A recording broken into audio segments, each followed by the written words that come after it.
स्वस्थ के जो महत्वपूर्ण घटक रहे हुए हैं, जीवन शैली के जो महत्वपूर्ण घटक रहे हैं, उसकी चर्चा चल रही है। और उस संदर्भ में अभी तक हमने 17 बिंदुओं के बारे में आपको बताया है। ये 18वें बिंदु के ऊपर हम बात करने वाले हैं कि हमें क्या करना है। हमारा जो स्वभाव है, वो स्वभाव के कारण हमारे शरीर में बहुत सारी बीमारियां आ रही है। यानी इतना कहा जाए कि 50% से ज्यादा बीमारियां हमारे स्वभाव से आ रही है, हमारे तनाव से आ रही है। तो ये कम नहीं होगा अगर हमारा जो हमारे प्राचीन ग्रंथों में बताया है कि आचार का क्या महत्व है। हमारे आचार और विचार हमारे जीवन के अंदर हमारे शरीर को स्वस्थ रखने में महत्वपूर्ण भूमिका निभाते हैं, जिसके अंतर्गत बताया गया है कि आज हम देखते हैं कि हम छोटी छोटी बातों के अंदर उलझ जाते हैं।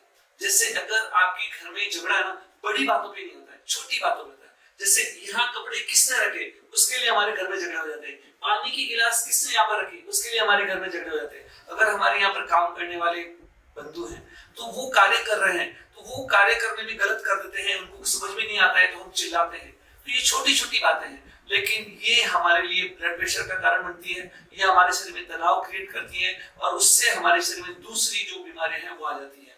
तो हमें क्या करना है, इन छोटी छोटी चीजों को इग्नोर करना चाहिए। और उसके बाद में हम देखते हैं कि आज हमारे बच्चों के अंदर भी देखते हैं कि जब बच्चे को अगर 5 मिनट में उसकी पसंद का सीरियल देखने को नहीं मिलता है ना, तो वो रिमोट उठा के फेंक देता है। तो आपने देखा है कि जीवन के अंदर सहनशीलता का एक छोटा सा पार्ट भी हमने हमारी नई पीढ़ी को नहीं दिया ना, तो आने वाला उनका भविष्य अंधकार में बनने वाला है। आप देखते हैं कि जीवन के हर क्षेत्र के अंदर हाँ नहीं मिलने वाला है। अगर आप सड़क पे भी चलते हैं तो हर जगह ग्रीन सिग्नल नहीं मिलते हैं, कहीं कहीं रेड सिग्नल भी होता है, कहीं रुकना होता है, कुछ समझना होता है।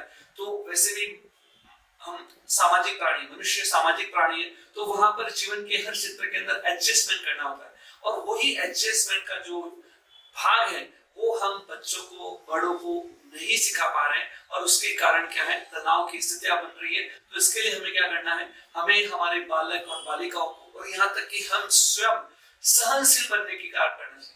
और प्रकृति का एक नियम है, जो सहन करता है वो मजबूत बनता है। अगर हमने इन चीजों को सहन करने की आदत नहीं डाली, अगर हम सहन धूप को, सर्दी को, गर्मी को सहन करने की आदत नहीं डालेंगे और बच्चों को नहीं डलवाएंगे, तो वो उनका जो भविष्य है वो क्या है, अंधकार में बन सकता है। तो हमें क्या करना है, हमें इन बातों की, छोटी छोटी चीजों को क्या है, अपने जीवन के अंदर धारण करना है और अपने जीवन में परिवर्तन देखना है।